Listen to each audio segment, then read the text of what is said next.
Ser podcast.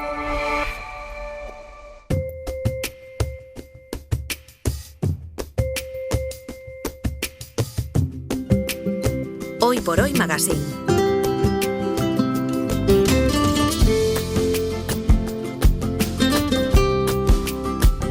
Ser podcast.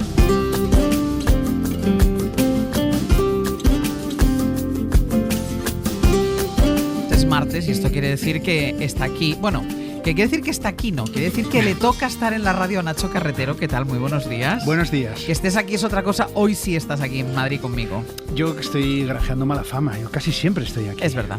Es verdad. Lo que pasa es que cuando no estoy... Sí, te echamos mucho Claro, yo te echo mucho de menos. Eso es, debe y ser. desde Radio Asturias, Aitana Castaño, ¿qué tal? Muy buenos días. Hola, ¿qué tal? Buenos días, chavales. ¿Todo bien? Bien, no hay Vale. queja. ¿Celebraste San Juan tú ayer? Por supuesto, es que en las tribus transmontanas del norte San Juan lo celebramos porque es nuestro 1 de enero. Ah. A partir de ahora empieza todo. Empieza el año. Yo Claro. estoy de luto porque Ya, claro. Pues igual pude que ir yo. no pude ir a Coruña. Pues igual que yo. Yo estoy exactamente igual que tú porque no pude estar en Claro. Cataluña, que es donde me gusta celebrar a mi San Juan. Yo no quería ver fotos, ni vídeos, Ni yo tampoco. ni de mis Yo amigos hice un tomando sardinas. intento de por las pastelerías de camino a mi casa mirar a ver si había coca de San Juan, que sé que hay algunas pastelerías de Madrid que hacen, pero las que estaban en mi recorrido hacia casa No te tocó. no me tocó, con lo cual me acosté. Dije, Pensé pues que ya ibas a está. decir que estuviste a punto de hacer una hoguera en la terraza o algo así. No, me acosté. Vale, vale. Mandé, Y un encima- mandé un mensaje a todos mis amigos que estaban de verbenas y todo eso y yo me acosté. Y encima Mira, yo en el tengo que- caso de Aitana era lo único que podía celebrar estos días. Bueno, vamos a hablar ¿Por de qué? este tema ya. ¿o Pero qué? no entiendo. El Oviedo está Ya en viste cómo primera. le bajo la voz. Pero el Oviedo está en primera. Pero Aitana Castaño y del Sporting de Gijón. Aitana es del Sporting. Bueno, pero por simpatía, ¿no? Mira. Sí, una simpatía bárbara que tiene A ver, entre voy a ellos. decir una por cosa, ¿vale? proximidad geográfica, Aitana. A ver, voy a decir una cosa, ¿vale? Yo estoy ahora mismo en Radio Asturias, calle Asturias, Oviedo, ¿vale? Nadie me está apuntando con una pistola y posiblemente niegue a partir de dentro de 10 minutos lo que voy a decir ahora mismo. Piensa que ¿vale? lo vas a decir ante 3 millones de oyentes Vale. y esto queda grabado, que lo Vale, sepas, ¿eh? Perfecto. Vale. Yo estoy muy contenta de que el Oviedo haya subido a primera, ¿vale? Porque soy sportinguista, pero bueno, esta gente lo pasó muy mal. Esta gente pasó muy mal. Porque bajaron por motivos deportivos varias categorías, pero bajaron a tercera por motivos administrativos. El ayuntamiento los abandonó, quiso montar otro equipo. Estuvieron jugando en equipos de barrios de Gijón, en equipos de todos los pueblos de Asturias. Encima los tíos tienen un campeón de Europa, que es Santi Cazorla, que jugó en el Arsenal, que decide dejar Qatar y venir a ver si puede subir al equipo de su vida. Y va y lo sube. Y va y lo sube. Entonces, a ver, yo soy muy sensible a la narrativa y entonces digo yo, Yo- chico, es que me lo están poniendo muy mal. Dicho Claro. todo esto, voy a decir una última cosa. Pusha Sporting. Vale, que tienes que volver a casa Eso después. Estoy muy o sea, yo creo que la del Oviedo es de las historias de fútbol más épicas Sí, que hay en es España. cierto. Sí. Un Sí, equipo sí. que bajó a tercera. A tercera hablamos de la cuarta categoría. Yo recuerdo al Oviedo perdiendo un ascenso contra el Arteixo, que es un pueblo Claro, al lado de claro, sí, Coruña. sí, sí. O sea, es que es muy épico y volvieron a primera. Yo creo que todos nos alegramos un poquito. Por el Yo Oviedo. muchísimo y además por Santi Cazorla, como decía ahora, ayer que hablábamos de esto en la dupla con Rafa Cabeleira y con Galder decía después de explicar el periplo de Santi Cazorla, es decir, pues al final renunciando a todo, renunciando a millones, él No, dice... bueno, es que cobrar el salario mínimo. Claro, claro. Ángels. Dice, yo vuelvo a mi casa Sí. y voy a intentar subir, ayudar. Evidentemente un jugador solo no lo hace. Voy a intentar ayudar a subir el equipo a primera. Y dijo Galder una cosa, eso es el fútbol. Sí, Total. es que Eso es el es fútbol. el Y fútbol. el tipo que le lleva a hombros en el festejo después de ganar es el médico del Oviedo, que fue el delantero que Total, jugaba en cerebro. tercera con ellos, Sí. un chaval también de Oviedo. O sea, es que es una película lo del Oviedo, todo es es- impresionante. todo es y voy maravilloso. y voy a decir pues, un detalle para unir con el tema de hoy, ¿vale? Que es que, bueno, las celebraciones que efectivamente esta gente lleva celebrando desde, desde el sábado ya ni se sabe. Ayer Colombato, que es un jugador del Oviedo, le pidió al presidente del Principado, Adrián Barbón, que le hiciera una estatua a Santi Cazorla junto a la de Mafalda, que hay, verdad. que hay en Oviedo. Pues mira, vamos a ir a ello porque es verdad que los Qué dramas... bien hilado, ¿eh? Muy Todo, bien perfecto, hilado. gracias. Porque los dramas de un equipo de fútbol pequeño pueden ser tan universales como las inquietudes de una pandilla de escolares de los años 60 en Buenos Aires y siempre que eso lo dibuje un maestro como Quino. Mafalda es insolayable. La verdad, es insolayable. Es una maravilla, Mafalda. Casi todo envejece, Mafalda no envejece, es rarísimo, sigue haciendo gracia, sigue... Y mira que habla de temas algunos muy de los años 70, muy políticos. Y Mafalda se ha convertido en un referente cultural de un mundo cierto y cotidiano. Me dio la sensación de que nos retrataba a todos, hasta el punto de que un niño, un adolescente y una persona madura nos sentíamos reflejados en cada uno de esos chistes, ¿no? Ahí estábamos nosotros. Son los testimonios del dibujante argentino Miguel Repiso, de Milena Busquets, de Joan Manuel Serrat, de Jorge Valdano, que son 4 de las voces, de las muchas voces que participan en Quinografía, que es una película sobre la vida y los sueños del autor de Mafalda, que se estrenó en cines el jueves pasado. Nacho, ¿te ha gustado? Bueno, me ha emocionado. También es verdad que yo soy público cautivo porque soy absolutamente fan desde niño de Mafalda, después de todo Quino. De hecho, cuando arranca el documental y a lo largo de toda la película, por supuesto, y como no podía ser de otra manera, van pasando viñetas de Mafalda y de otras de Quino. Bueno, pues te puedo asegurar que las conocía todas. Me di cuenta de hasta qué punto me gusta, me entusiasma, me emociona Quino, que las conocía todos. Y el hecho de poder hoy hablar con quien vamos a hablar, con sus sobrinos, de poder hablar del documental, o sea, me resulta emocionante realmente. Y tú decías el otro día, Aitana, precisamente cuando hablábamos de la vocación de nuestras profesiones, y tú decías, mira, pues a mí mi profesión me ha permitido conocer, y dijiste una serie de gente, y entre ellas dijiste Quino. Bueno, es que yo creo que como en Amanece que no es poco, en este pueblo somos muy de Follner, pues en este pueblo somos muy de Quino, ¿no? En este Comando Norte somos muy de Quino. Y sí, tuve la oportunidad de conocerlo en el año 2014. Fue el último año que los premios Príncipe eran premios Príncipe, después pasaron a ser Princesa. Y bueno, fue una fantasía. Él llegó aquí como una rockstar, ya os lo digo. Lo que pasa es que yo creo que acabó un poco agobiado, pero bueno, muy feliz porque bueno, el amor de... Es que yo creo que, no sé, toda España quiere a Quino. ¿Quién no quiere a Quino? A ver. Pues nos están escuchando ya desde Radio Valencia Guillermo y Diego Lavado, que son sobrinos de Quino. Guillermo, Diego, ¿qué tal? Muy buenos días. Buenos días, ¿cómo les va? Muy bien. Yo os voy a preguntar y como no os veo, me respondéis vosotros el que queráis, porque yo sí que quiero preguntaros, una vez visto el documental, ¿reconocéis perfectamente a Quino en el documental? Es decir, ¿se retrata perfectamente?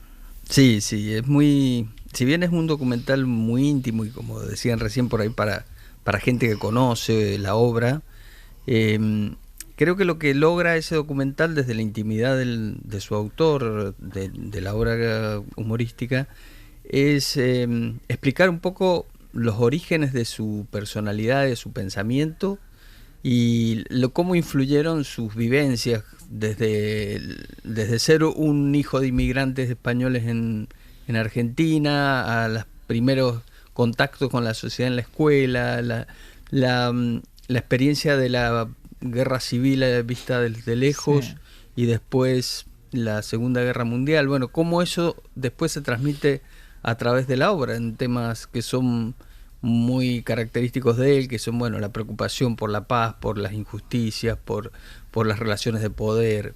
Entonces creo que lo que aporta este documental es esa visión desde la intimidad hacia la explicación de los temas que aborda en su obra. Pues voy a hacer una pausa y a la vuelta arrancamos esta conversación con Guillermo y con Diego Lavado, sobrinos de Quino, para hablar de este documental Quinografía que no hay que perderse. Hoy por Hoy Magazine. Ser podcast. Ya que a la gente le interesa tanto, podríamos sacar un libro. Y se hicieron 5.000 ejemplares para probar y se agotaron en 2 días.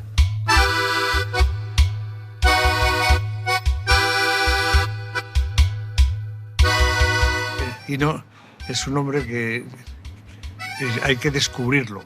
Ya en todas las redacciones le dijeron, mirá, pibe, chistes con curas, militares, sexo, ni se te ocurra, ¿no? Nos sentíamos reflejados en cada uno de esos chistes, ¿no? Por lo menos ha servido mi humor para que a alguien se le abra la cabeza, como te dicen los chicos hoy, ¿no? A mí no me gusta como yo dibujo, pero lamentablemente no dibujo como quiero, sino como puedo.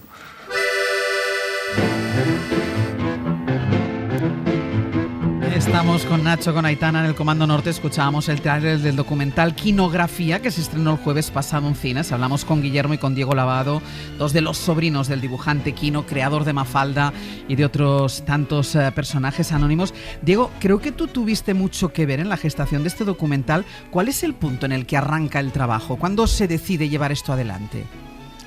Bueno, en realidad toda la familia estuvo involucrada, pero Empezó, como tú decías recién, esta fecha tan importante para Quino en su carrera, que fue el reconocimiento con el premio Príncipe de Asturias. Sí. Un equipo de Federico Cardone y Federico Donoso y Cardone estuvieron desde el principio involucrados en buscar una entrevista con un Quino que estaba en esos momentos muy emocionado por este reconocimiento, y además porque estaba de alguna manera terminando su carrera porque los problemas de vista le impedían seguir dibujando. Y entonces ahí hicieron una larga entrevista que duró, en 2 o 3 días fueron las sesiones, y ese material se mantuvo reservado a la espera de tener, en Argentina hay momentos económicos muy difíciles siempre, que van y vienen, y entonces hay que esperar la época de las vacas gordas para poder seguir adelante con un proyecto así. Después entró un productor que es de Curanderos, Ciro Novelli, y también con el apoyo de acá de la producción de Gato Verde en España, lograron cerrar el proyecto. Así que lleva más de 10 años. O sea, el origen está en esa entrevista que se hizo y que se guardó en un cajón. Claro, exactamente. Y que es el espíritu del documental, claramente, porque para los que apasionados o interesados en la figura de Quino, el ver esa revelación, esa intimidad y después lo que explicaba Guillermo, ¿no? La conexión entre las viñetas, lo que siempre hemos leído, lo que nos hemos empapado de Quino, de repente este documental te lo explica, ¿no? Te explica el porqué de la mayoría de sus inquietudes, y para mí, no sé, Guillermo, Diego, también lo que opináis, me sorprendió también que, aunque sutil, Quino tenía mucha carga política, y de hecho eso, en el documental se explica, le dio problemas, le llegó a dar problemas. De todas maneras. Ahora habla Guille, recién hablaba Diego. Yo estoy emocionada por hablar con Guille. Es solamente un alcance familiar, digamos.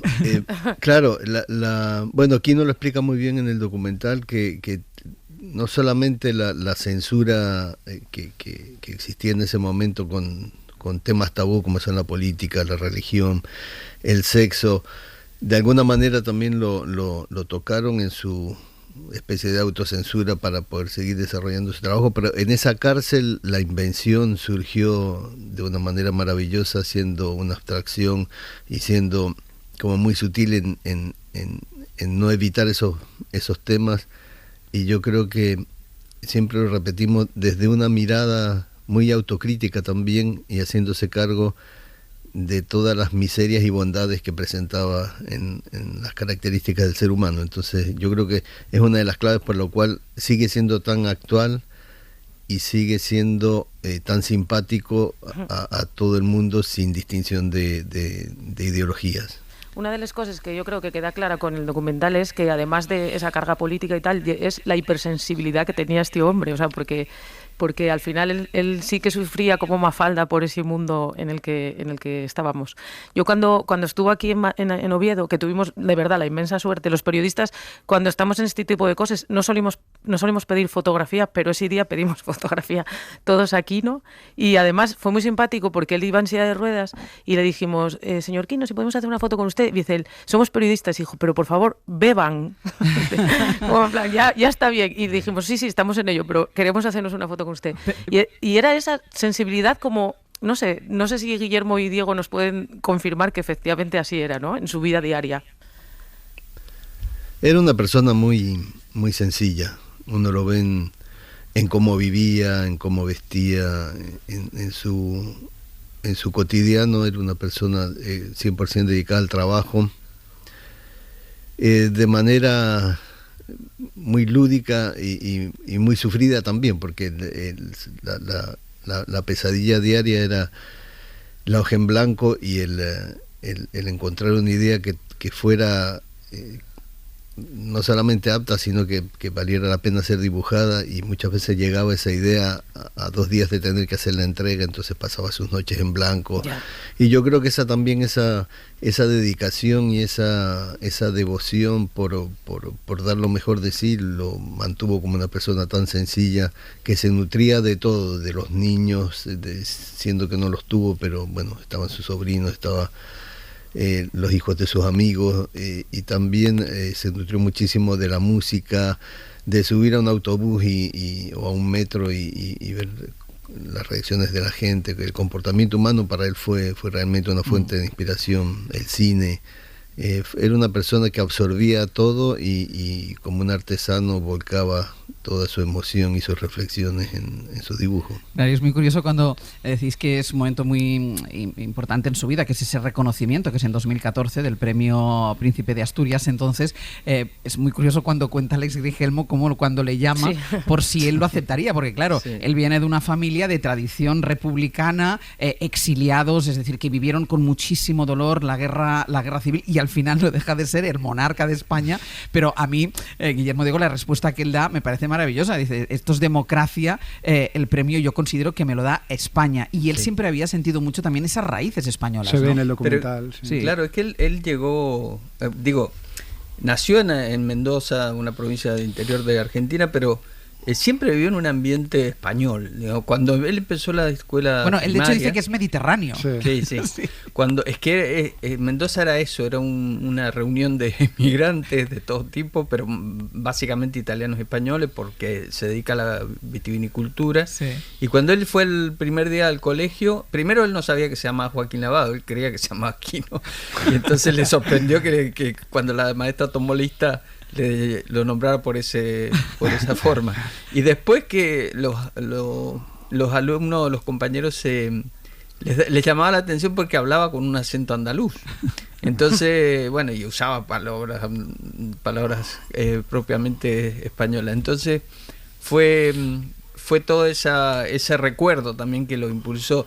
Lo que se cuenta ahí, si bien parece fácil, no fue, tuvo mucho meditación para tomar la decisión, porque como ustedes recordarán, ese año había dimitido el emérito, y entonces el premio no se lo iba a dar el príncipe, que hasta el año anterior lo entregaba el príncipe, y la princesa y la infanta no tenían edad como para participar en actos oficiales. Entonces es el único año que el premio Príncipe de Asturias lo entregó el rey. Es verdad. Entonces era, su pasado republicano, no su pasado, sino sus antecedentes familiares republicanos, pesaron mucho en esa decisión. Hasta que, llegó a esa conclusión, que era un premio de España y no un premio de la monarquía. Hay una cosa que creo que es Milena Busquets quien lo comenta en el documental, que dice que no envejece. Y es verdad, Quino va pasando de generación en generación, especialmente Mafalda. Yo recuerdo que me lo enseñó mi madre cuando yo tenía 8 años, el 80% no las entendía, pero tú vas leyendo y vas creciendo con Mafalda. Yo recuerdo estas Navidades enseñárselo a mi sobrino Martín, que tampoco entiende el 80%, pero ya por Reyes pidió toda la colección de Mafalda. No sé si, Guillermo, Diego, ¿sabéis cuál puede ser el secreto de que algo vaya funcionando generación tras generación? Hay dos cosas que son como muy importantes. Primero, el tratamiento que da él a los niños. Desde su trabajo.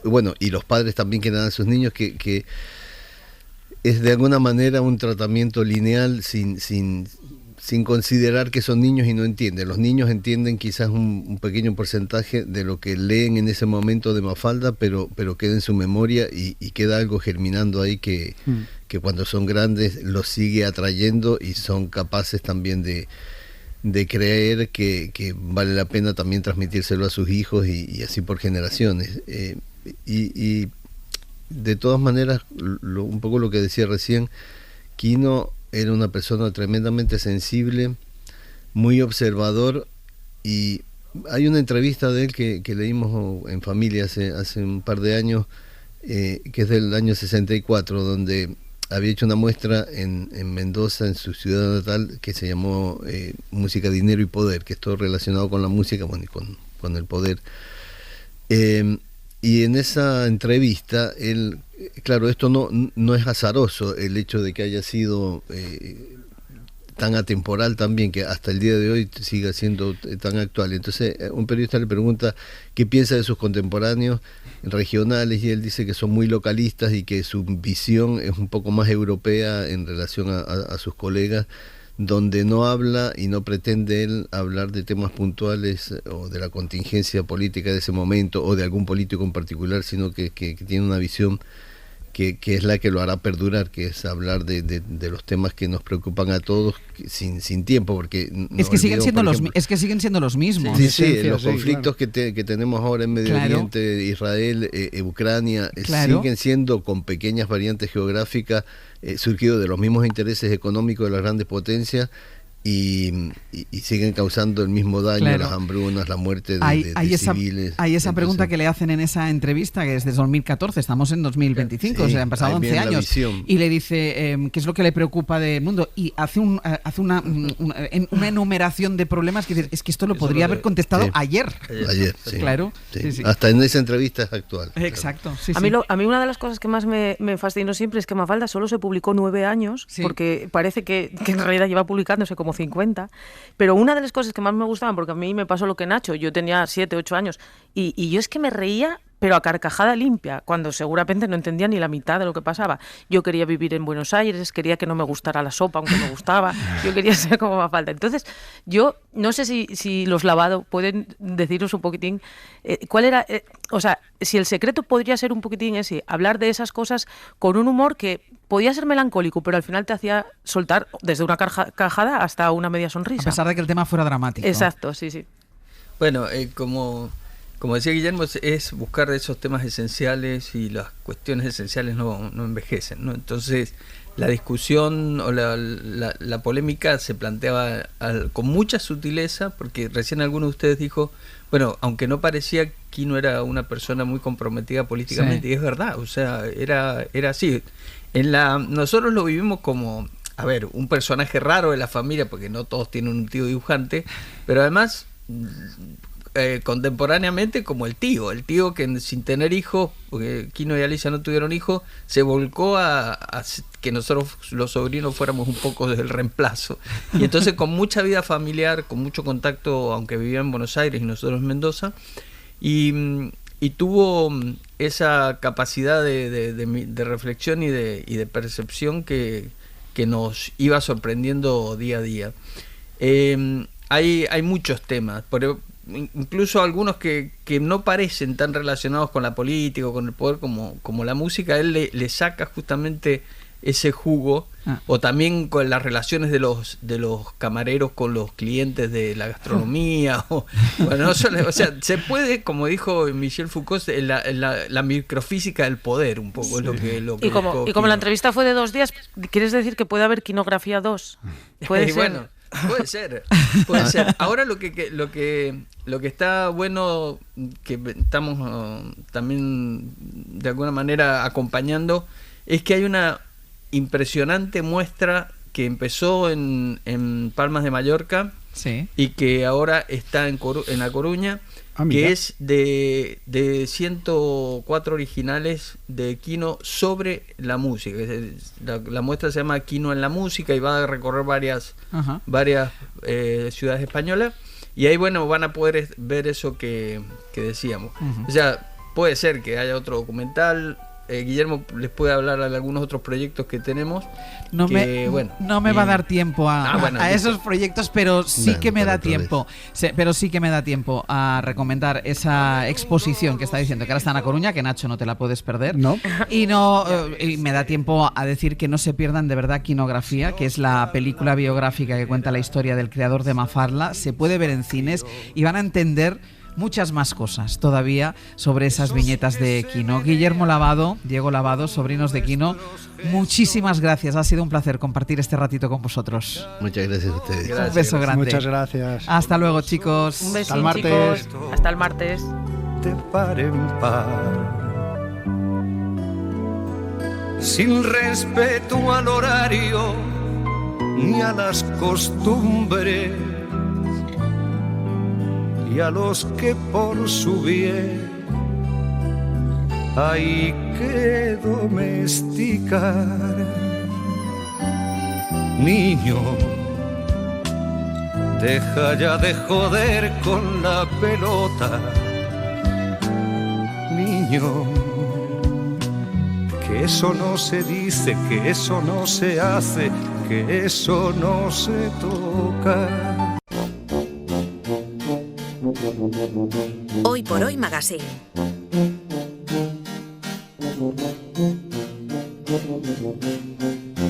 Ser Podcast.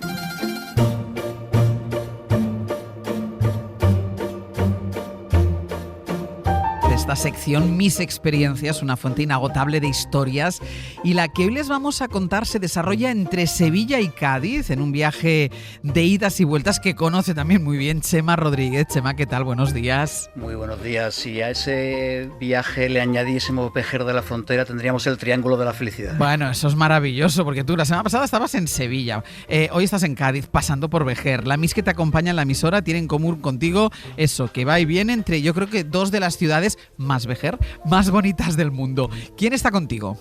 Pues mira, está conmigo Tere Terres, que ha venido a la emisora bellísima y elegantísima. Si ella, además de ser una Miss Experiencia, podría ser una Miss Belleza Madura, y está aquí sentada a mi derecha. A Tere la conocí hace ya mucho tiempo en el Café de Levante, sí. Un lugar que ella creó hace mucho tiempo. Es un espacio cálido, un café antiguo, de esos que cuando entras te entran ganas de quedarte durante horas y horas, ¿no? La he perseguido muchos meses, llevo tiempo intentando que venga, por fin la tengo aquí sentada a la derecha. Ese Café de Levante es el epicentro de las letras y del flamenco, cultiva la amistad. Ella, Tere, es una especialista en cautivar a los amigos. Es diseñadora de moda autodidacta. Como bien has dicho al principio, pues nació en Sevilla, se crió en el barrio de Triana y luego descubrió Cádiz, de la que se enamoró. Es hija adoptiva de la ciudad y bueno, ha sido uva la trayectoria que concede nuestros compañeros de Radio Cádiz, y aquí en Radio Cádiz la tenemos a mi derecha y a tu disposición. La saludo ya, Tere, muy buenos días. Buenos días, que de cosas soy, que no lo sabía. Que me han dicho hoy mis amigos de Andalucía, me han dicho Yelamo, que es muy amiga de la radio. Tere es muy amiga de la radio. Sí. Oye, yo para casi bauticé la radio de la democracia en Cádiz. ¿Ves? En la SER, sí, soy muy amiga de todos ellos, de todos los que estaban allí entonces. Dime una cosa, Tere, para los que no son de Cádiz y para que sepan de qué estamos hablando, ¿qué es el Café de Levante o qué supone el Café de Levante? Bueno, el Café de Levante es mi casa, en la que tiene cabida todo el mundo, y es yo creo mucho en las casualidades y en el destino, y ese café me vino un señor que me dijo: tengo un local. El señor no tenía nada que ver conmigo, tengo un local, a mí me gustó tanto que digo, bueno, pues me asociaré con este hombre, a ver si alguna vez me lo quedo. Y ¿sabes qué pasó? Que el hombre no me soportaba a mí ni yo al hombre, y dijimos un día, ¿por qué no lo echamos a suerte? Y me tocó. Y entonces de eso hace el año 92 me lo quedé yo. Y es que me gustó el local pertenece a una cosa que adoro, que es el casco antiguo de Cádiz, una casa antigua, humilde, no es nada lujosa, una casa, bueno, está en la zona noble, pero no es una gran casa, es una casa de vecinos. Pero tú, Tere, no tenías nada que ver con la restauración, tú de aquellas te dedicabas a diseñar ropa. Nada, pero en una ruina mía, que he tenido muchas, monté unas carpas en Cádiz, donde hoy se va a hacer una gran cosa, ¿no? De piscinas, de chill out, en el paseo de la Punta San Felipe. Sí. Y entonces monté con unos amigos de Sevilla una carpa. Y ese hombre tenía un bar de pescadito frito. Y me dijo: Tere, ¿por qué no me dejas un ladito que yo me busco aquí la vida? En las carpas de los modernos de los 90. Sí. Y el hombre fue allí, se buscó la vida, le vino muy bien, y entonces siempre me persiguió, pero nuestros caminos no estaban marcados, estaba claro. ¿Y lo del diseño de moda de dónde te viene? Porque decía antes Chema, autodidacta, diseñadora de moda autodidacta, ¿a ti de dónde te viene? Sí, total, porque me ha gustado y me sigue gustando la moda, y me moriré gustándome la moda más que nada, ni las joyas, ni el cine, ni nada, me gusta la moda. Y entonces pues la he perseguido siempre. Yo me buscaba mis avíos, me ponía un pañuelo en la cabeza con un zapato de cada color, soy muy almodoviana. ¿Eras la moderna? La moderna, no, yo no, porque a mí me gusta mucho también irme para atrás, ¿sabes? Me gusta mucho el encaje, me gusta mucho todo lo vintage, pero sí con un punto yo creo que un poquito distinto, ¿sabes? Me gusta mezclar y yo creo que ahí está el arte. El propio café es un ejemplo de eclecticismo, ¿no? De repente te encuentras a un diseñador de moda maravilloso o te encuentras a un poeta estupendo o a un cantante, es un espacio con alma y con vida a día de hoy, ¿no? Totalmente. Yo creo que el café es el reflejo de mí. Yo cuando entro allí, que voy mucho, ¿no? Ahora he estado una temporada yendo menos, pero voy casi todos los días a reponer, a ver cómo está ese cuadro, que me horrorizan los cuadros torcidos, a ver si está derecho, y entonces cuando abro la puerta noto que allí hay algo, hay un alma, no sé si es la mía o la de otro, pero hay alma. Y es lo que dice Chema, es una mezcla de muchas cosas, hay mezcla de clientela, mezcla de decoración, de mis viajes, de mis regalos, de la gente que adoro. Allí está Paco de Lucía en primer término, allí está Caballero Bonal, Almudena, Luis, Felipe, yo que sé, gente tan importante para mí, gente del flamenco, cantaores, allí está puesto todo en fotos, procuro que esté, ya no tengo pared. Vamos. Y tú eres nacida en Sevilla, en Triana, pero vives en Cádiz. ¿Tú eres una sevillana de Cádiz o una gaditana de Sevilla? ¿Cómo te identificas? Pues... ¿Sigues siendo muy sevillana tú? Yo adoro Sevilla, yo entro por Sevilla y lloro, así de exagera soy. Lloro, adoro Sevilla, pero cuando descubrí Cádiz digo, aquí me quedo a vivir. Cádiz es maravillosa. Y la gente de Cádiz, yo no he visto gente con más gracia, pero con más gracia espontánea. Ir al mercado de Cádiz es pasarte una mañana bien, ¿no? Por ejemplo. Aunque no compres nada. Aunque no compre nada. Y sentarte en un café en Cádiz y escuchar a la señora de al lado, es que ya te mueres de la risa. Y eso es su gente, ¿no? Es graciosa per se. Pero tú, ¿cómo acabaste en Cádiz? ¿Cómo fue ese traslado? Pues mira, a mí me llevó el destino. Me casé la primera vez, destinaron a mi pareja aquí y aquello terminó, pero yo me quedé, tuve mi hija aquí, que mi hija sí es gaditana por todos los cuatro costados, mi nieta también es de aquí.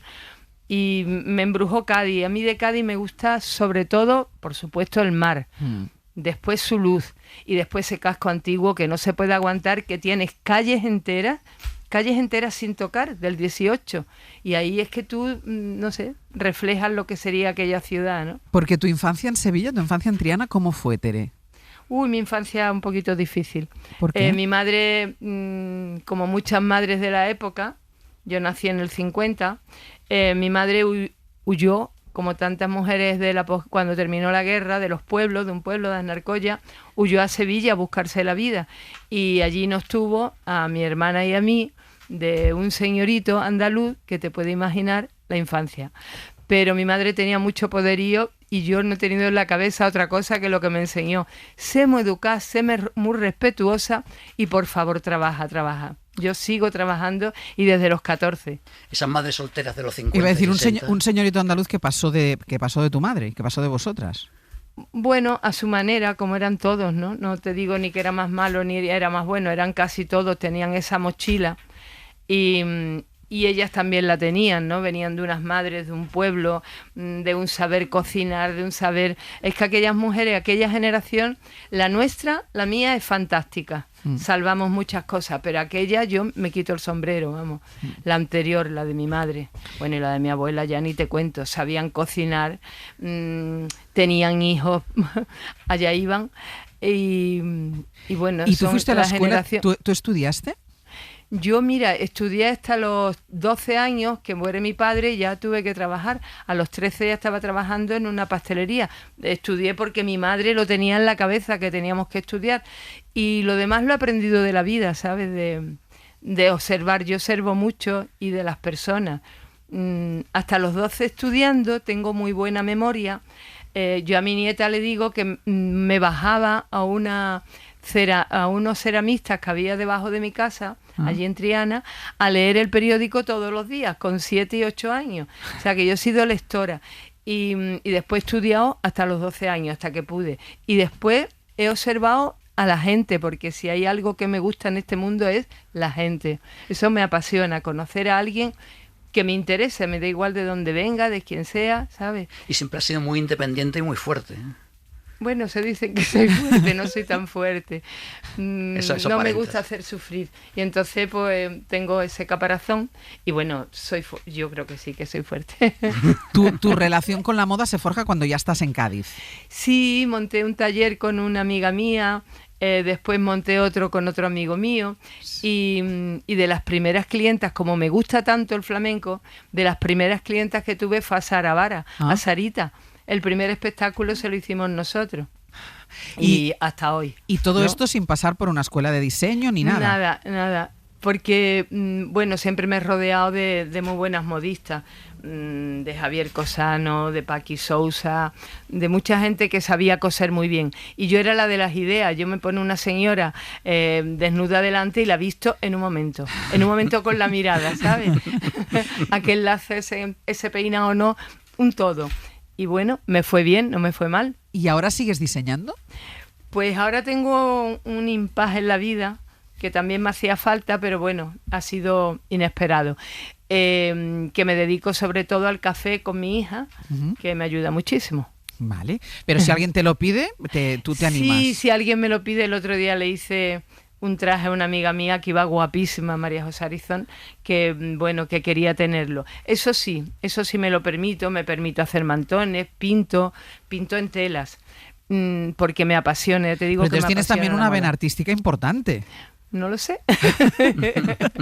Autodidacta. No sé. Sí, autodidacta Soy también. autodidacta en todo. Claro. ¿Sabes? Porque yo de las cosas que con mayor orgullo llevo es que Caballero Bonal me decía, Tere, habla, que tú tienes unas palabras que a mí ya ni las recuerdo. Y me lo decía Caballero Bonal. Que es una maravilla. Y una cosa, en los bares siempre pasan cosas cuando se bajan las persianas, en determinados bares. En el Café Levante, ¿la puerta cerrada significaba que dentro seguían pasando cosas? Pues sí, allí pasa muchísima gente, como te puedes imaginar, y al final pues siempre se quedan los amigos, ¿no? Allí se encerró una noche Caballero Bonal, Moneo cantando de Jerez,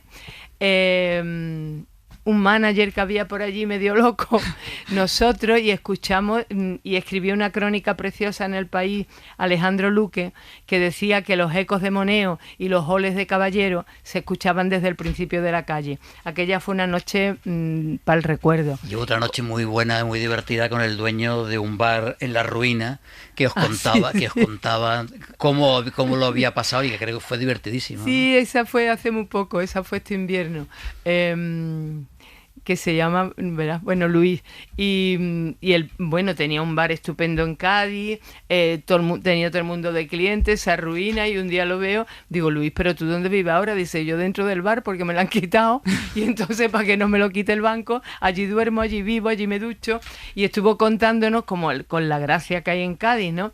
Contándonos toda esa ruina, muertos de la risa. Digo, esto nada más que pasa en Cádiz, porque cualquiera en recuerda... Cádiz y en Triana, ¿eh? Y en Triana también. Que seas capaz de reírte de tu propia desgracia. Totalmente. Lo que pasa es que yo, fíjate que soy de Sevilla y adoro Sevilla, encuentro que la gracia de Sevilla, como todo lo de Sevilla, está muy bien puesto. Y esta sale. Yo recuerdo de las primeras cosas que me hicieron gracia en Cádiz es, en la tienda primera que montamos había una chica que era planchadora y estaba planchando, mira para la puerta, dice, mira la gachí, parece de un cuadro de Botticelli. Y yo, Dios mío, ¿qué ha dicho esta mujer? No había visto un cuadro de Botticelli en la vida, pero tú mirabas a la mujer, a la gachí que ella decía, y era sacada de un cuadro de Botticelli. Eso nada más que pasa en Cádiz. Oye, y el relevo está asegurado, ¿no? En el café. Sí, mi hija, de mi alma. Ahí está al frente. Pues Tere, ha sido un gustazo compartir este ratito de radio contigo, que se ve que tienes muchos amigos y que eres muy disfrutona. Muchísimas gracias. Gustazo y lujazo estar contigo y con Chema. Pues cuando me pase por Cádiz voy a pasar por ahí, seguro. Vale. Un beso grande. Hasta luego. A ti, muchas gracias. Chema, hasta la semana que viene. Hasta la semana que viene. Un beso. Hoy por Hoy Magazine.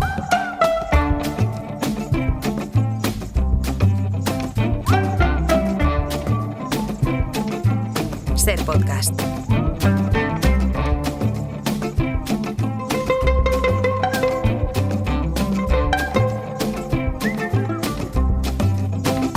You know you better start making your apologies. Eduardo Barba, buenos días. Buenos días, Ángels. ¿Qué tal estás? Estoy muy bien.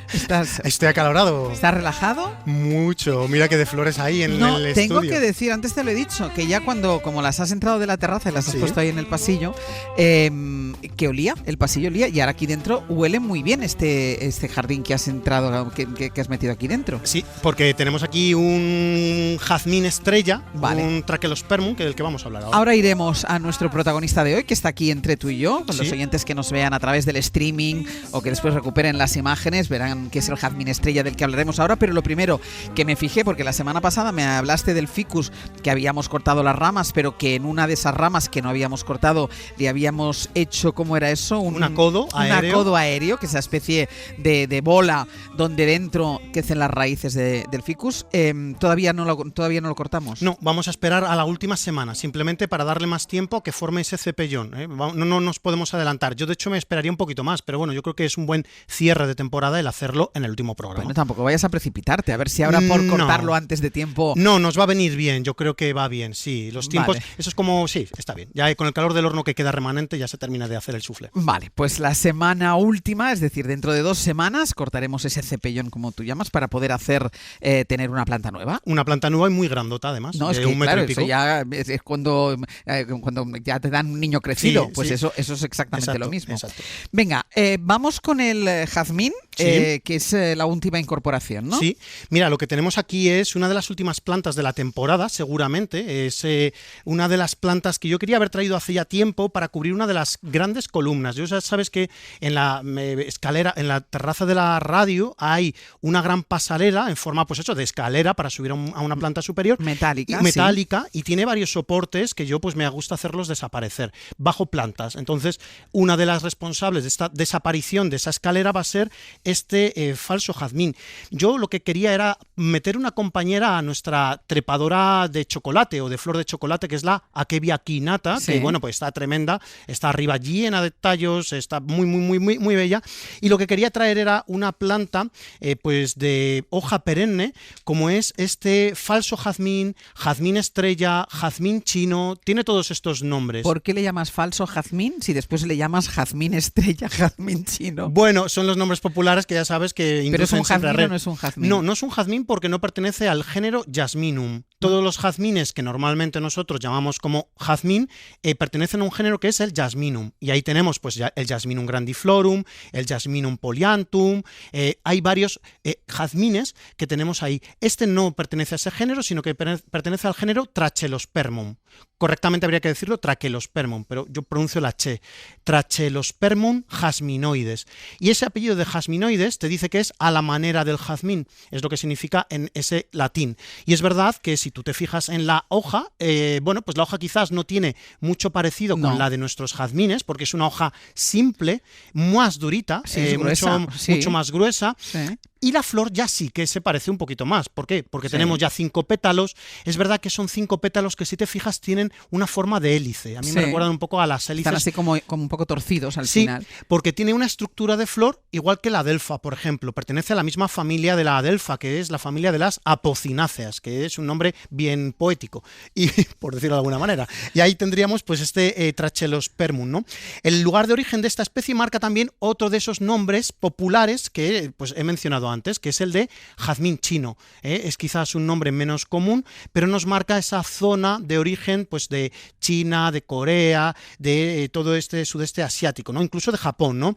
Es curioso porque es una planta que se ha adaptado tan bien a nuestro país, a España, que lo vamos a ver en todas las regiones prácticamente, tanto en el interior como en las costas. El Trachelospermum jasminoides o jazmín estrella es una de las plantas trepadoras que más podemos ver en paredes, en celosías, y es tremendamente resistente a todo. Por eso es tan buena planta. Más resistente que un jazmín. Sí. Jazmín.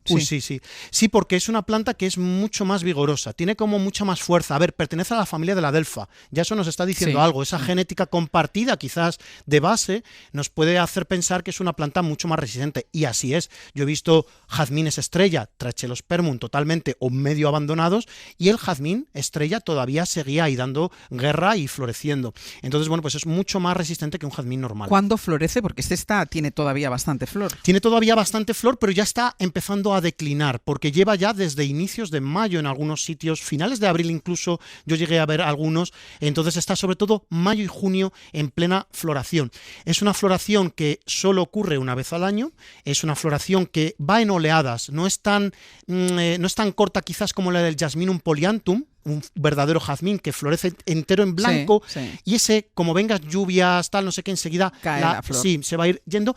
Este tiene una apertura floral progresiva, y de hecho si te fijas aquí, por ejemplo, sí, todavía tiene algunas por salir. Eso es, en este ramillete de flores que te estoy sujetando hay algunos capullitos que están todavía por abrir. Entonces mayo y junio son los 2 meses predominantes de la floración, una floración que a veces es tan abundante que también, de nuevo, como con algunos otros jazmines, oculta prácticamente las hojas. Ahora vas por las calles de un Madrid, de Cuenca, de Torrelaguna, y vas a ver que hay jazmines estrella que casi no se les ve las hojas. En la columna en la que lo vas a poner no tiene sol directo todo el día. Entiendo que eso va a afectar a su floración. Tendrá un poquito menos de floración en la parte baja, pero una de las cosas que tiene el Trachelospermum o jazmín estrella es que se adapta muy bien también a zonas de medias sombras.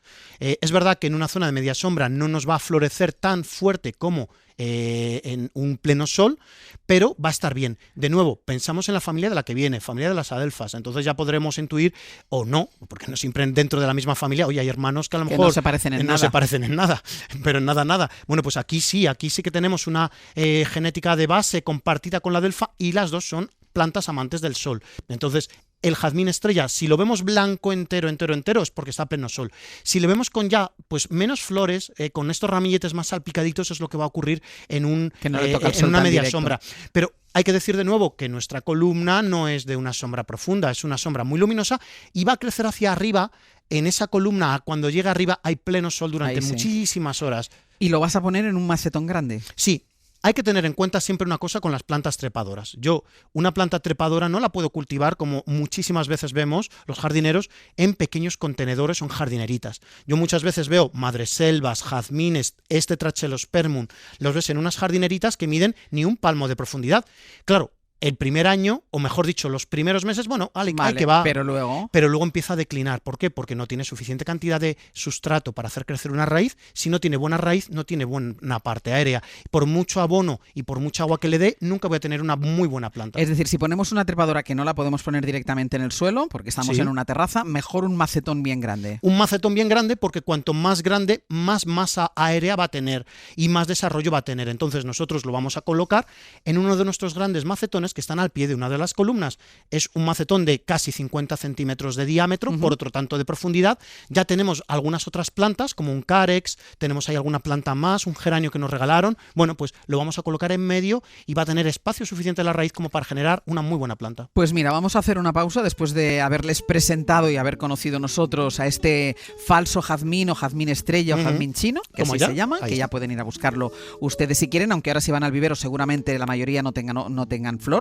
Bueno, ahora la mayoría no tendrán. La mayoría no tendrán, bueno, podrán encontrar alguno. Sí. Después de haber conocido al falso jazmín, hacemos una pausa y a la vuelta escuchamos ya a algún oyente y seguimos con las plantas que tenemos aquí dentro. Hoy por Hoy Magazine.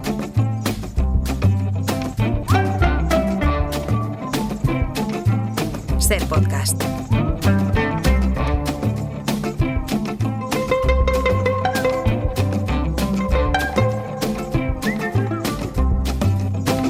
You know you better stop making your apology.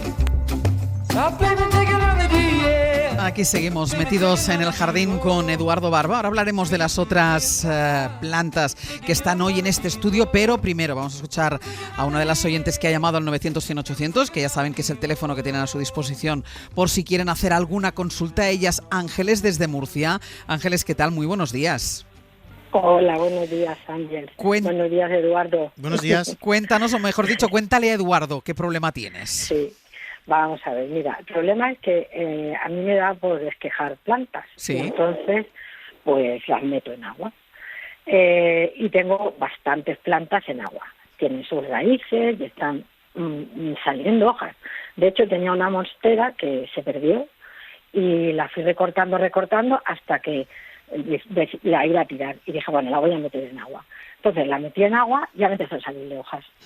El potos, lo mismo. Sí. Entonces, el problema mío es que las tengo en agua, pero no sé si al ponerlas en tierra, como el cambio de humedad es bastante sustancial, pues claro, si van a necesitar mucha más agua o van a necesitar la misma agua que normalmente necesitarían, y era un poco ese el tema, momento, como las trasplanto. Claro, el momento de hacer el cambio, de sacarlas ya del agua porque ya han echado raíces y de ponerlas ya en tierra, en un sustrato. Exacto. ¿Qué momento es ese y cómo hay que abordar ese momento? Estupendo, Ángeles, pues muchas gracias por escucharnos. Mira, pues claro, cuando muy bien visto tienes un esqueje que enraiza en agua, esas raíces no están acostumbradas a esa fricción y a ese medio sólido que es un sustrato, una tierra. Entonces hay siempre una transición en esos esquejes que cultivamos en agua que siempre es un poquito más peliagudo, en el sentido de que hay que darles a esas raíces, que son unas mimadas porque han crecido en medio del agua,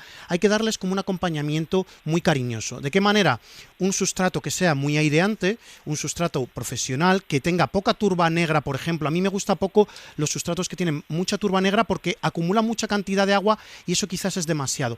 ¿Qué consejo te daría yo? Pues mira, un sustrato que tenga mucha fibra de coco, por ejemplo, que es muy poroso, es muy aireante y esa fibra de coco de base es muy buen sustrato para esa transición de un esqueje de agua a un medio sólido como es ese sustrato.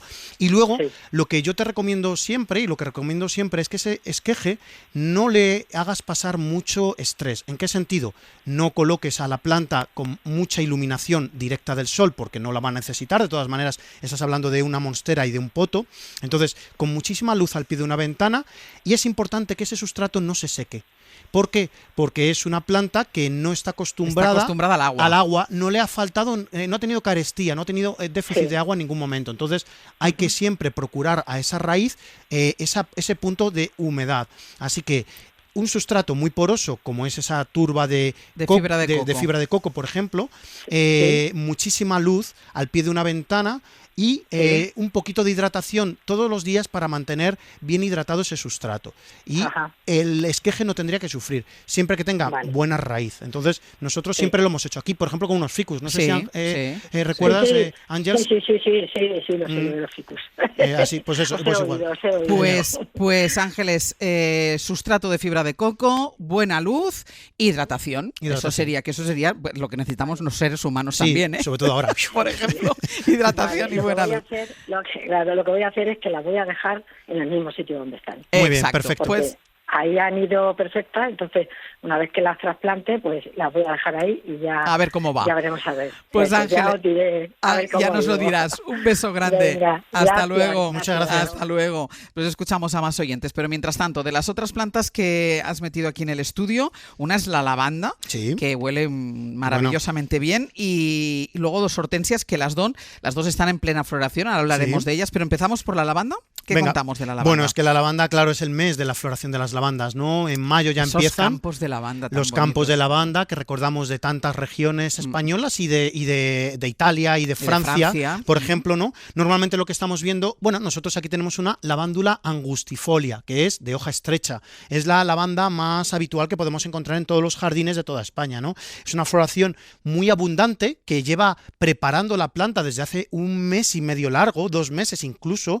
Sevilló la hemos mimado para que pues tenga esta floración tan fuerte con esas inflorescencias, porque si te fijas, cada una de las varitas florales está formada por un montón de pequeñas florecitas, ¿no? Entonces lo que estamos viendo es una inflorescencia para conseguir esta bola de color lavanda que no pasa desapercibido en los campos, por ejemplo, de Guadalajara, ¿no?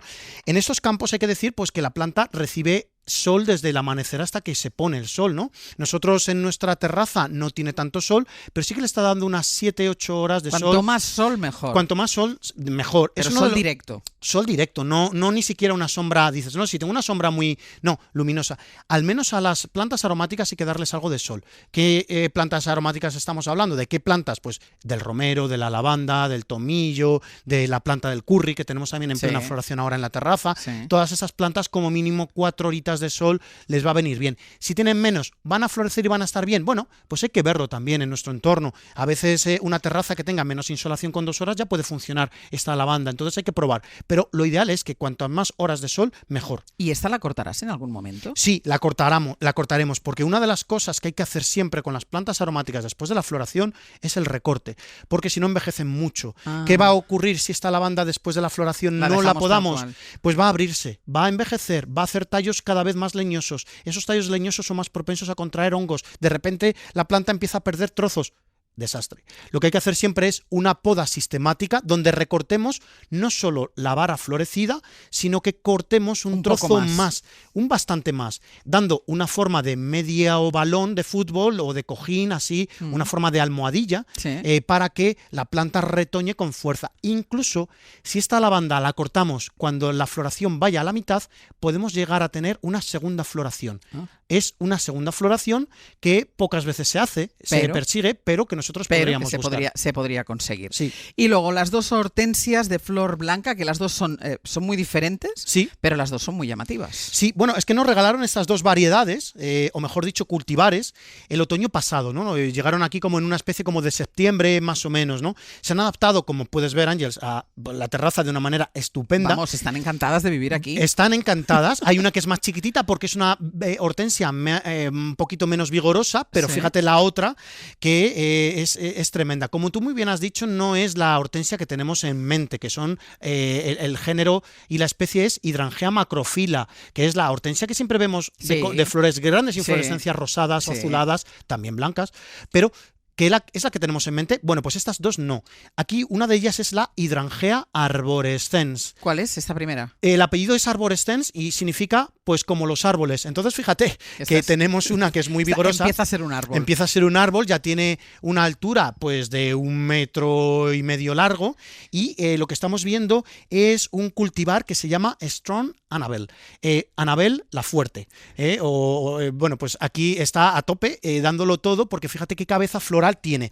Se llama Strong Annabelle porque tiene una peculiaridad esta hidrangea, esta hortensia, y es que genera unas cabezas florales tan grandísimas como esto que te voy a enseñar aquí en la pantalla de mi móvil.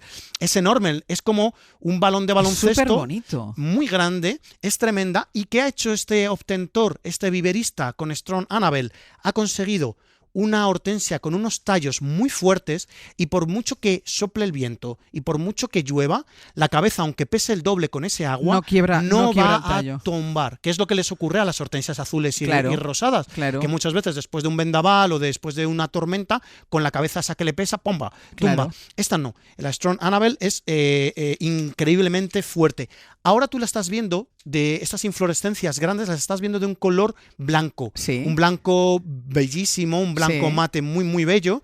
Hay que decir que las inflorescencias empiezan en un verde claro. Verde clarito, cuando se abren son verde clarito, cuando maduran un poquito son blancas. Pues cuando maduran todavía más se convierten en un verde además muy agradable, verde muy vibrante. Qué bueno. Pero si eso ya te parece una transición interesante, vamos ahora a ver la otra hortensia que tenemos sobre la mesa. Es muy bonita la otra hortensia. La otra es muy delicada porque fíjate qué hojas tiene. Claro, no es como la macrophylla. ¿Qué significa macrophylla? De hoja grande.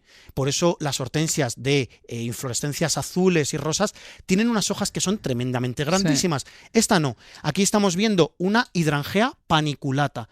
¿Por qué se llama paniculata? Porque las inflorescencias de estas Hydrangeas paniculata tienen forma como de cono, como de panícula, y van creciendo un poco en forma de cono a medida que la flor va creciendo. O sea, la flor es más grande en la base y se va haciendo como más estrechita en arriba, la parte de arriba. Como una pirámide, como un conito. Es una cosa muy, muy agradable de ver. Y una peculiaridad que tiene esta hortensia, que es la, como he dicho, Hydrangea paniculata, voy a decir el nombre del cultivar o de la variedad, es Little Quick Fire, es decir, pequeño fuego. ¿no? Rápido. Es una cosa muy rápida. ¿Por qué?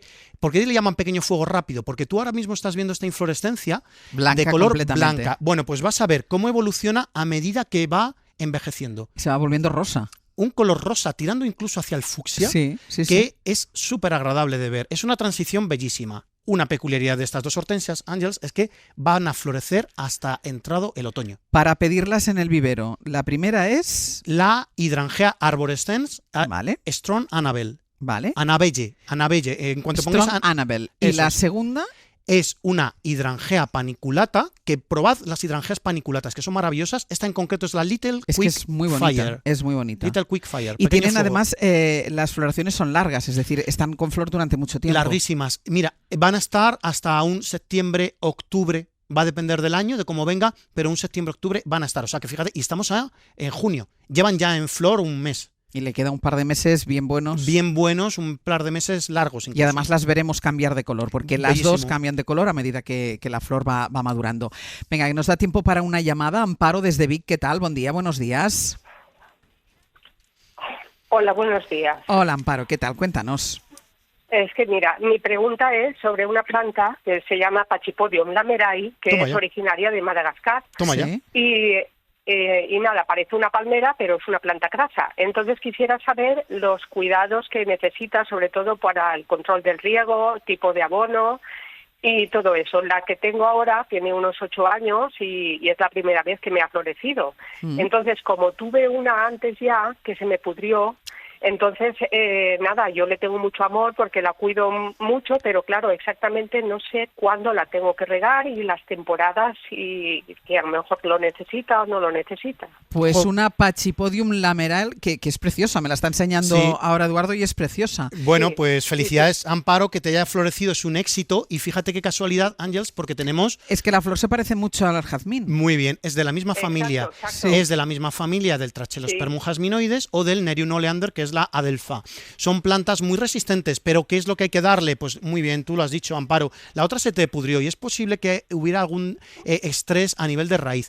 Los Pachypodium o Pachypodium, como tú bien has dicho, son plantas sudafricanas y de Madagascar que pues necesitan un sustrato extremadamente aireante, donde el agua no se retenga de una manera muy fuerte, porque entonces se nos pueden pudrir, y es la típica planta que solo hay que regar cuando se seque por absolutamente completo el sustrato. Para eso hacemos nuestra prueba del algodón, que es clavar ese palillo de bambú largo, de pincho moruno, lo clavamos hasta el final de la maceta y tiene que salir completamente seco.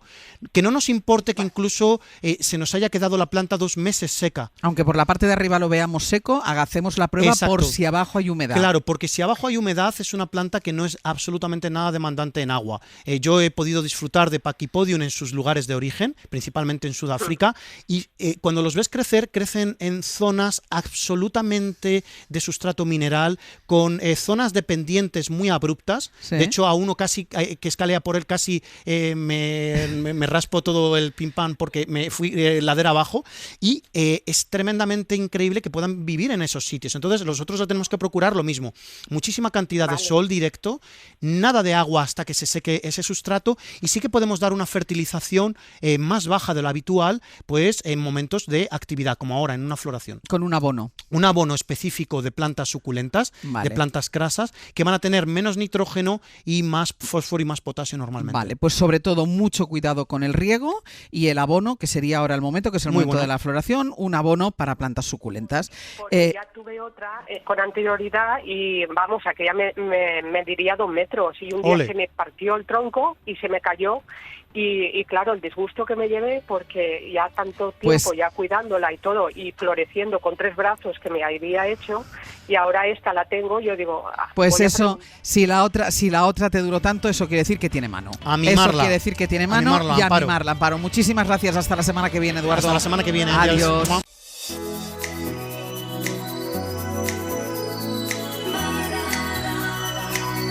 Hoy por Hoy Magazine. It's murder on the dance floor. But you better not kill the groove, DJ. Gonna burn this goddamn house right down. Ser Podcast. Oh, I know, I know, I know, I know, I know, I know, I know. Nos ha contado Brian Pérez, cuando llega el calor los chicos se enamoran, y es que desde el año 2000 los veranos y los enamoramientos no han cambiado, la canción sigue estando completamente vigente, y para aclararnos el amor pasado, presente y futuro en la crónica social, aquí está Martín Bianchi. ¿Qué tal? Muy buenos días. Buenos días. ¿Cómo ¿Qué tal? estás? Aquí con una lavanda. A mí también me ha dejado aquí 2 ramitas de lavanda Eduardo Barba. Muchas que huelen. gracias, Edu. Esto es verano. Huele a verano total. Huele a verano, pero Sí, vamos. me lo llevo a la oficina. A ver, Lamine Yamal, 17 años, de vacaciones con una influencer de 30 años. Críticas, debates, ¿qué ha pasado aquí? Bueno, yo he flipado bastante con toda la ola de críticas y el debate aquí casi prácticamente ético, porque resulta que la chica en cuestión con la que está sirviendo Lamine Yamal, pues es una influencer, es ex azafata, que tiene 30 años. Claro, él tiene 17, no ha cumplido 18, y hay todo un gran debate de si una mujer de 30 años puede estar saliendo con un menor de edad.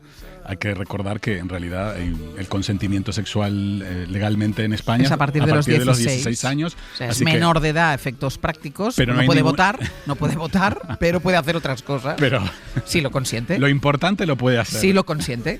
Y si él lo con el consentimiento, que yo creo que ya Lamine está contando el consentimiento plenamente. Y el debate es qué hubiera pasado si hubiera sido al revés. Eso es lo que yo pienso, porque, claro, hombres de 30 años saliendo con chicas de 17 y 18 tenemos así. Pero vamos. Y nos parecen parejas ideales, salen en las revistas del corazón todo el tiempo. Y hombres de 50 también, ¿eh? Y de 60, sí. De 70 y de 80, porque en realidad diferencias los hombres, de edades de 30 años, de lo que tú quieras. De lo que quieras. Sí, señores saliendo con mujeres con la edad de sus hijas y de sus nietas. Sí. No podemos tener aquí programas enteros. Sí. Pero resulta que esta vez, porque la mujer en cuestión, Fati Vázquez, como decía, influencer, tiene 30 años y Lamine tiene 17, se ha montado aquí un... ¿Y ella qué dice? ¿Se ha hablado con ella? ¿Ella ha hablado? ¿Qué ha dicho? Ella está bastante indignada porque, además de aclarar ella que hay un consentimiento, por supuesto, dice que son 2 personas libres, que se lo están pasando bien, ni siquiera está hablando de una relación de pareja, sino simplemente, bueno, de unos encuentros, y además se dice que está recibiendo hasta amenazas de muerte únicamente por estar saliendo con Lamine, lo cual me Entiendo parece... que será de aficionados al fútbol del Barça que no querrán que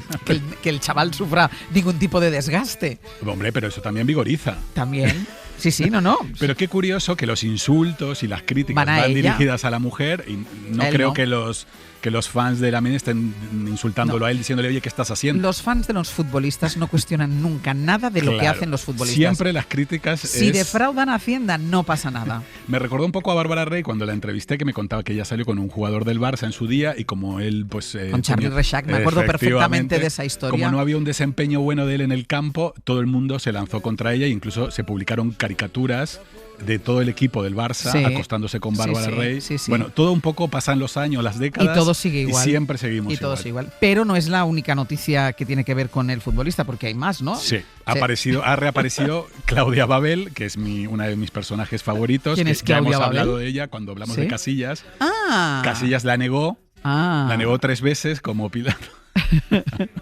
Claudio, Casillas la negó 3 veces, pero ella insistió en que sí, ¿no? Y lo mismo ocurre, claro. Ya Lamine Yamal ha dicho que no conoce a Claudia Babel, entonces Claudia Babel ha aparecido con todos sus mensajes que intercambiaba con Lamine. Parece ser que le gustan mayores, porque Claudia es bastante mayor que él. Pero Lamine no la ha negado. Un poco sí. Como decía, ¿quién es? ¿De qué me estáis hablando? Entonces ella fue a los medios y enseñó los mensajes. Hay que recordar que ella es una actriz de OnlyFans, por llamarlo de alguna manera, que le va muy bien además, y se la relacionó en su día con Casillas y con Joaquín. Y pues ha aparecido enseñando los mensajes con él, y él decía, vente a casa que tengo calefacción, te doy todo mi consentimiento. Él le decía que tenía calefacción. Qué listo. Hombre, con 17 años la calefacción debe funcionar increíble. Pero oye, en esa una casa. cosa, perdona mi ignorancia. Sí. ¿Cómo contactan los unos con los otros? Por redes sociales. Claro. Vale. O sea, ahora la mejor forma de ligar es a través de Instagram, por ejemplo. Bueno, este tipo de personajes como Claudia Babel, que tienen muchos seguidores en Instagram, y a veces también tienen en OnlyFans y en otras plataformas, al final tienen como una multiplataforma, y tú desde Instagram o donde sea puedes escribirles y hacer una bonita amistad. Vale, muy bien. Era curiosidad. Entablar una era curiosidad. Pero ojo con los DMs. A los señores famosos. Ah, bueno, claro, vayan ustedes con cuidado. Vayan con cuidado con los DMs. Y no, que eso es como ir al notario. Pero y si mandan un DM, después no lo nieguen. Claro, o sea... Un DM es como ir al notario. Si tú mandas un DM, asume las consecuencias. Y más con Claudia Babel. No es la única diferencia de edad de la que se está hablando estos días. Una fan... Esta historia me tiene a mí un poco loca. Sí, a mí también. Una fan de Alejandro Sanz que ha dicho que tuvo una relación con el cantante, ella tenía 18 años y él 49. Claro. Pero no entiendo dónde está la polémica. Bueno, resulta que la semana pasada Ivette Playá, super fan de Alejandro Sanz, sube un vídeo bastante enigmático en redes sociales en las que cuenta que entabla una relación, empieza digitalmente, digamos, Sí. de lo que hablamos, una comunicación digital con Alejandro Sanz. Ella todavía era menor de edad. Bueno, se entabla una comunicación, no ocurre nada. Cuando cumple 18 años y él tiene 49, pues empieza a haber una relación física, es decir, empiezan a tener relaciones sexuales y ella cuenta... Pero eso está confirmado por ambas partes, que han está tenido confirmado relaciones. por ambas partes. Vale, ¿no? Claro, pero el vídeo de ella... todo conducía a que había habido quizá un abuso de poder o algún tipo de abuso, lo cual no es así. O sea, luego se ha demostrado que tanto había un consentimiento, ella era mayor de edad además cuando son las relaciones. De hecho, Alejandro Sanz esperó a que ella cumpliera la mayoría de edad para que hubieran estos encuentros. Pero claro, ¿qué ocurre? Ella fue a la televisión la semana pasada. Pero entonces ella, que es despechada, digamos. Sí, tampoco me gusta la palabra. Yo no, creo que, pero que hablas por... Sí, pues al final hablas por despecho. Yo creo que por desilusión. O por desilusión, Porque despechado, venga. claro, porque yo creo que hay una desilusión. Es verdad que ella era una adolescente, fanática de Alejandro Sanz. Y que se pensó que se casaría con él y que Bueno, tendría imagínate hijos. las expectativas que tú pones en ese tipo de relación y resulta que quizá era una relación más ocasional que otra cosa. Él ha dicho que tenía muy buenos recuerdos de esa relación en un comunicado. Pero está bastante también él disgustado, claro, porque todo parecía querer conducir a que él de alguna manera había abusado de ella. Y ella lo ha negado esto, o sea, ella explícitamente ha dicho, no, aquí no hubo abuso ni hubo nada, simplemente... Ella ha aclarado que no había abuso. Vale. No terminamos de entender bien cuál es la situación, además porque en televisión ha salido O sea, a la ella luz. ya ha ido a la televisión. Ella ya ha ido a la televisión de una exclusiva en Telecinco la semana pasada, pero claro, terminó saliendo a la luz que le había pedido un préstamo de 1 millón de euros. Ella a él. Su familia a él, y que él se había negado. Entonces, claro, quizá el origen del inconveniente... ¿Por qué no me dejas decir despechado? ¿Por qué? O sea... No, una desilusión porque tú pones unas ilusiones emocionales y económicas. No, iba a decir económicas. O sea, Hombre, tú pones unas ilusiones en claro. que este señor te va a dar te va a prestar un millón de yo euros. Pondrías eso, claro. Pero yo pondría más énfasis en este tipo de ilusiones que en las otras. Yo empiezo ahí con Alejandro Sanz y quiero la casa, el perro, el embarcadero, el coche, todo. Quiero todo. Claro. Quiero todo su amor, pero además... Pero también todo eso. Pues ahí termina el tema y yo creo que no va a haber mucho más recorrido porque al final ella ha salido bastante escaldada de esta entrevista, porque incluso los tertulianos que la estaban entrevistando empezaban a reírse porque la verdad que no se terminaba de entender exactamente cuál era la denuncia de ella, salvo que, bueno, empezó una relación con un señor que en ese momento además estaba casado, que tenía su relación y que no llegó a más. Y ya está. Nada más. Y no te prestó un millón, y no te prestó casi un un millón de euros, que pero bueno. bueno. Javier Bardem, en promoción de su nueva película en Estados Unidos, que ha hablado sobre la depresión que sufrió Penélope tras ser madre, que de esto no sabíamos nada. No, nada. Pero a mí lo que me sorprende mucho de Javier y de Penélope, que soy muy fan de ellos y me encantan, pero es que cada vez que van a Estados Unidos a promocionar un proyecto, ahí hablan de todo. Hablan de sus hijos, hablan de su matrimonio. Cosas muy personales como esta. Y luego aquí en España con los periodistas son muy herméticos. Entonces yo quiero saber exactamente cuál es el criterio de ellos, por qué aquí en España es casi imposible hablar con ellos. Porque a lo mejor aquí les tratan de otra manera. ¿Tú crees? No creo, no sé. Yo creo que los tratamos fenomenal y creo y que en cualquier caso ellos... nos toca a nosotros también este tipo de entrevistas en las que ellos puedan hablar. Y aquí en España se puede distinguir entre quien hace, como en todo, como cuando hablamos de política, hablamos de relaciones internacionales, entre buen periodismo y mal periodismo. Totalmente. Yo creo que aquí también pueden dar este tipo de entrevistas tan comprometidas. Lo que me encantó de Javier, que promocionando Fórmula 1, la nueva película con la que comparte con Brad Pitt además, es que ha hablado incluso de la guerra de Gaza, se ha comprometido mucho en defender los derechos de los gazatíes, cosa que en Hollywood ahora mismo es un tema tabú. Sí, nosotros actor de Hollywood que se pronuncie en contra de alguna manera de la guerra en Gaza. Sí, dimos esa entrevista que fue en uno de los programas en un late de estos de máxima audiencia de Estados Unidos, y que además tampoco le preguntaron directamente por eso, sino que por su activismo o algo pero así. Y él en la alfombra roja también. Ha sido como Melody Sí, sí, con la canción. Con la canción, pero Javier con su canción, y en ese sentido, bien por Javier. ¿eh? Pero eso también te diré que lo hace allí, lo haría aquí. Eso sí. Es verdad que aquí es menos comprometido que allí, mojarte en este tipo de allí cuestiones. Un actor de la talla de Javier Bardem, ganador de un Oscar, además una estrella que está muy instaurada en el Star System. Sí. Hablar de estos temas, pero él lo ha hablado y muy bien, pero lo invito a él y a Penélope a dar este tipo de entrevistas que dan en Estados Unidos, que son una maravilla. Porque Claro. están contando cosas que no... Como siempre, nosotros tenemos la puerta abierta. Nosotros invitamos a todo el mundo. Luego nadie no nos oye. Bueno, más de 3 millones de oyentes. Antes de despedirte contaremos lo de mañana. Es mañana, mañana ¿no? nos vemos. Mañana nos vemos. Antes de despedirte contamos lo de mañana. Dios, lo que Oye, va a ser hablando de mañana. maternidad y salud mental, porque Javier Bardem había reconocido esa depresión que había tenido después de tener a su hijo Penélope. Tamara Falcó, que dice que ya para un rato, que esos intentos de ser madre... Bueno, no, yo quiero creer que va a seguir intentándolo, pero sin tratamientos y demás. Ya, es que lo de los tratamientos es verdad que erosiona mucho, ¿eh? No, yo creo que le erosiona mucho a Tamara, y esto es una reflexión para todos los medios y los periodistas, es que cada vez que Tamara va a una alfombra roja le preguntan, ¿y ya eres madre? Pues mira, a lo mejor por eso Penélope Cruz y Javier Bardem no dan entrevistas. Pero bueno, no, pueden dar una entrevista. Ya, pero es claro, verdad que si cada vez que vas a un sitio te Claro. preguntan, ¿ya eres madre? Con lo doloroso o lo mal que tú lo puedes Sí. estar pasando, que cada vez te lo pregunten, hombre. Claro, Tamara, desde que anunció que iba a empezar a hacerse un tratamiento, cada vez que hacía una aparición pública le preguntaban ¿Cómo va? ¿Cómo va? ¿Cómo va? ¿Cómo va? Que es lo peor. Imagínate tú en una amiga, ¿le preguntarías eso? No dirías nada hasta que la persona... Hay gente incluso que lleva estos procesos en secreto, Sí. incluso en su Porque es entorno, agotador. en su entorno más próximo, no hablo de famosas, en su entorno más próximo, para que la gente no le esté preguntando todo el rato cómo va. Sí, pero más allá que haya renunciado a los tratamientos, que además son unos tipo de tratamientos, si se quiere decir, alternativos y más en línea con sus creencias que los tratamientos científicos, invito a Tamara que siga intentándolo con Íñigo todo lo que pueda. Vale, que ellos sigan.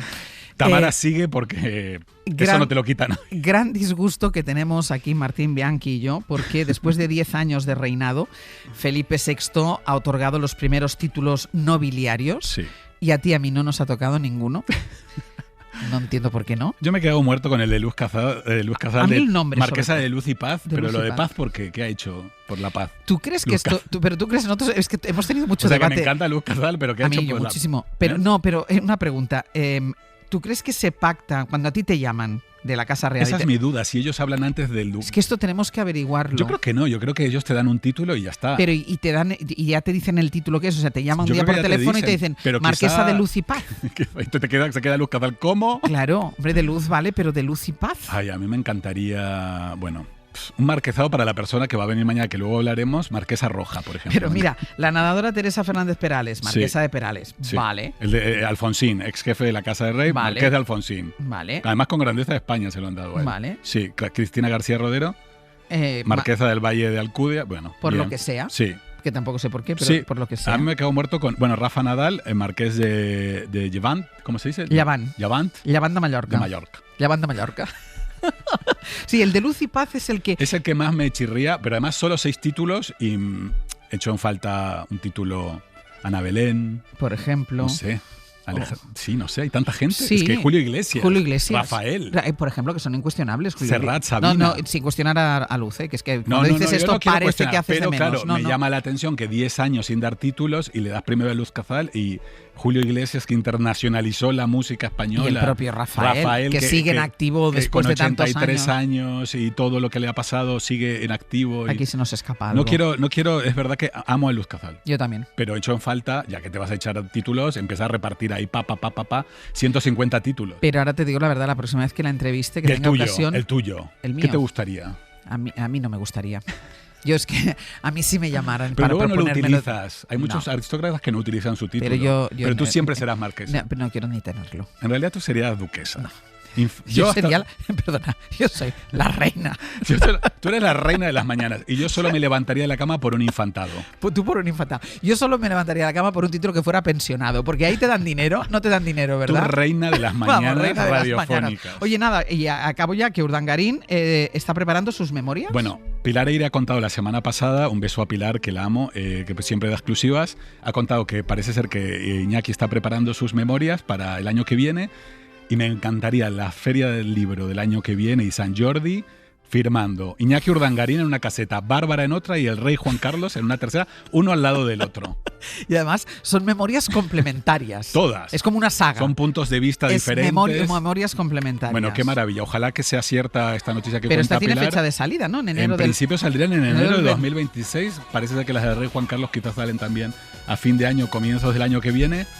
La temporada que viene no podemos prescindir en abril de esta del año sección. que viene, en Feria del Libro, yo...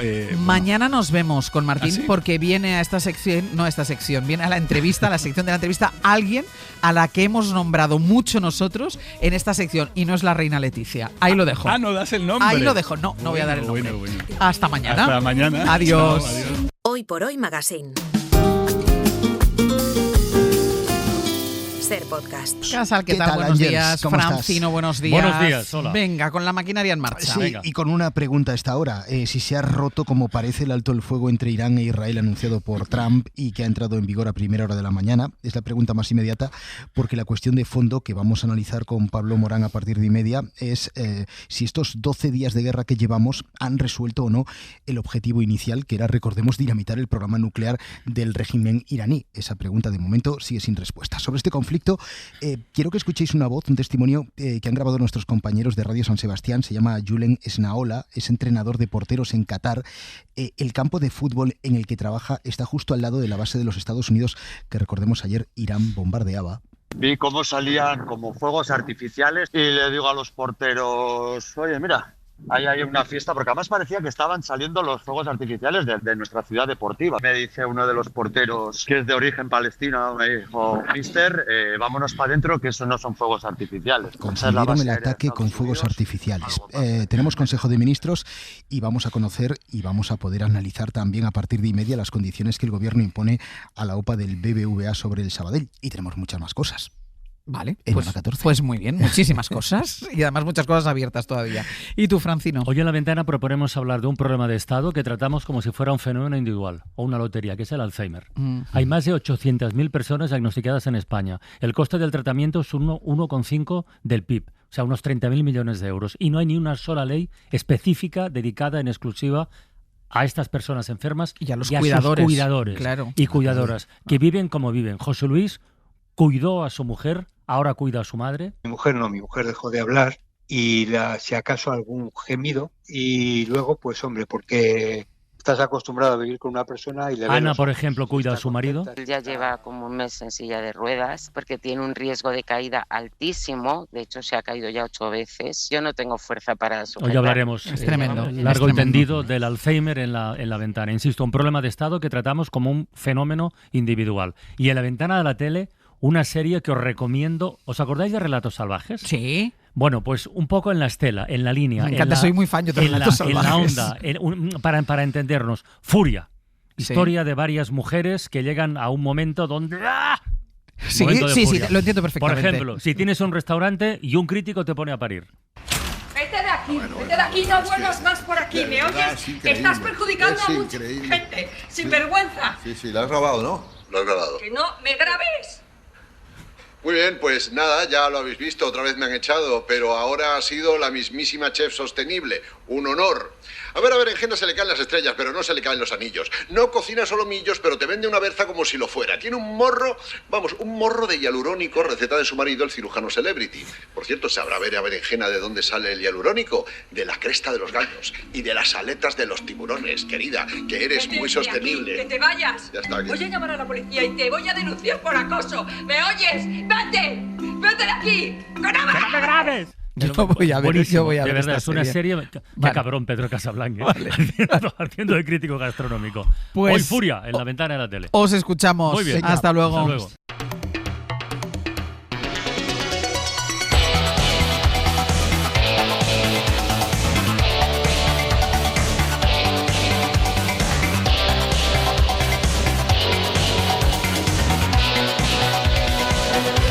La gente me señala, me apuntan con el dedo, susurran mis espaldas y a mí me importa un bledo. ¿Qué más me da si soy distinta a ellos? No soy de nadie, no tengo dueño. Esa es la filosofía de vida. A mí me importa un bledo. Claro. A ver, ¿qué ha pasado? ¿A quién le importa algo? Bueno, a nadie le importa nada, ¿no? Pero el tema... Pero un poco sí te importa a ti. A mí me importa lo que penséis vosotros y sobre todo tú que eres mi jefa. Pero bueno, ayer a esta hora, cuando estábamos ya felices porque acababa nuestra jornada, entró en el WhatsApp del programa un mensaje que a mí en lo personal me dejó, voy a decir, anonadada, porque no hay otra palabra. Os leo textualmente, ¿vale? Ay no, ¿cómo es posible que vuelva al atruchado? A punto, llevo 2 días aquí, ¿eh? Lo más tonto que ha pasado por los micrófonos de la SER. Y mira que la SER tiene 100 años. Y mira que hay tontos. Respiré el día que se fue. ¿Por qué me has mirado? Porque te quiero mucho, ya lo sabes. Dale. Respiré el día que se fue y la semana siguiente, ¡plaf!, en la ventana. Duró poquito, menos mal, hombre, claro. Pero ahora otra vez con vosotros. Vaya enchufazo que debe tener la niñita. Yo si estuviese enchufada, yo sería algo más, ¿no? Estarías haciéndolo hoy por hoy. Más o menos, una cosita parecida. Por favor, con los becarios tan buenísimos que tenéis siempre en H por H, hoy por hoy, y esta pijisosa. Y ahí termina, punto y final. Y esto con un montón de emoticonos. Pero sabemos quién hay detrás de este mensaje. Sí, se sabe. Nombre, una persona. Hay una persona que tiene su opinión, claro. Y respetamos su opinión, puede tenerla. No le puedo caer bien a todo el mundo. Pero por favor, no es que lee Tere también los WhatsApp, los leemos nosotros. No tenemos bots. Por favor, si queréis insultarnos, un poquito de delicadeza. Pero yo respeto las opiniones de los otros mientras no insulten. Y aquí le acaban de llamar pijisosa. Pero es porque la han confundido con otra, porque ni Piji ni Sosa. O sea, seguro que no. Y Sosa tampoco.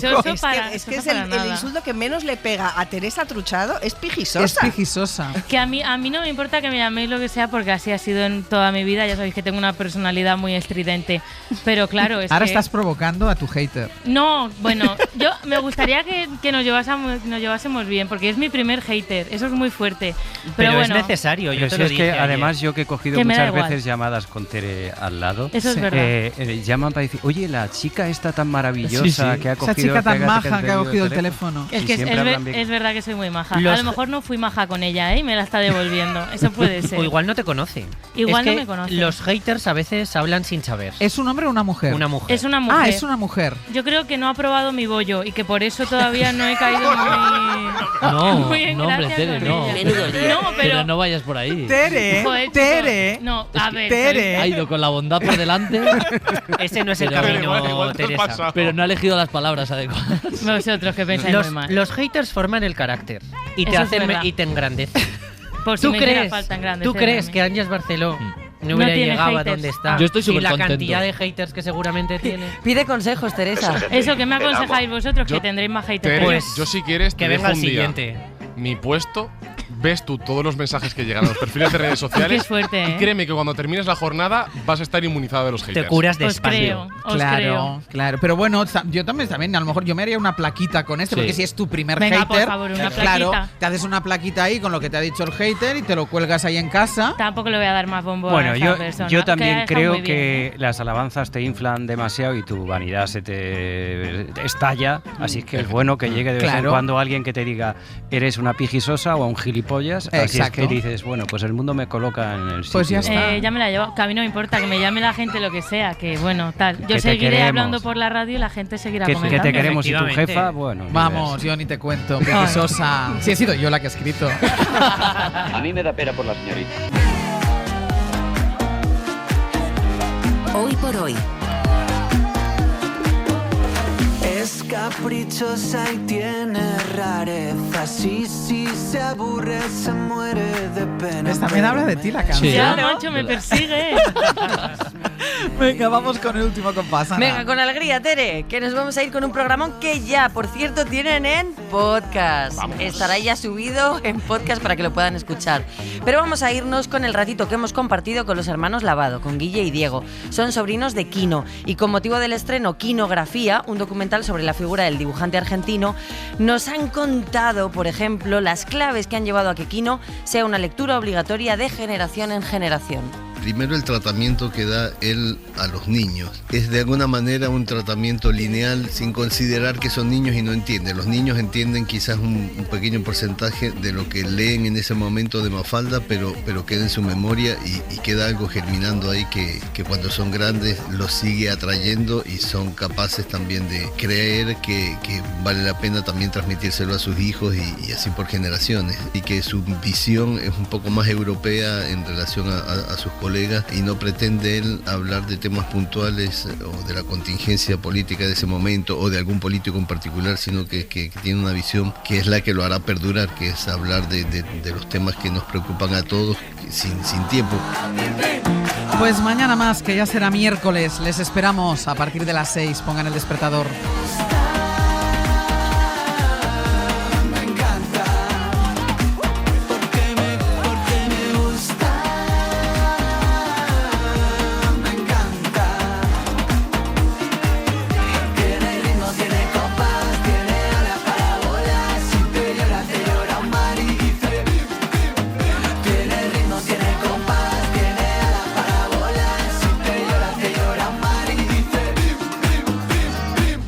Hoy, Àngels Barceló. Para no perderte ningún episodio, síguenos en la aplicación o la web de la SER, Podium Podcast o tu plataforma de audio favorita.